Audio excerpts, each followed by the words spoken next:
A memorandum seeking a resolution to reservation-related demands has been submitted to the Election Commission and forwarded to Delhi, as leaders intensify efforts to pursue the issue with the centre. BJP Goa President Damu Naik said the focus remains on securing a solution and revealed that he and the Chief Minister had planned to meet Union Home Minister Amit Shah in Delhi to discuss the matter. However, the meeting has been delayed due to scheduling constraints and is expected to take place in the coming months. एसटीच्या रिझर्वेशनाच्या संदर्भात भारतीय जनता पार्टीची भूमिका ठाम आसा आणि तांकां reservation मेळपाक जाय ह्या भुमिकेच्यानच पयर कोर कमिटीचे मिटिंगेनी आमचो थंय ताचो ठरावय जालो.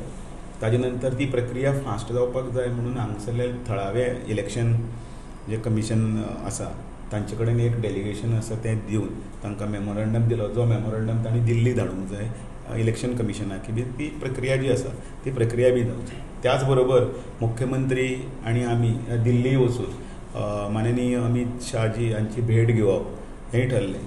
पण काही कामाच्या हातून ते आमची काल आमची ती भेट आसा ती तक जाली आणि ती आतां फुडें येणाऱ्या ह्या म्हयन्यान केन्ना तरी जातली. आणि एकंदर हो जो विशय जो आसा तो विशय तांच्या रिझर्वेशनाच्या संदर्भान आसा. ताजेर मागीर सरकारान योग्य ही भूमिका घेवप इतले पर्यंत ठरलें आसा. त्या प्रक्रियेंतल्यान आमी फुडें वतले. Like, subscribe and get notified.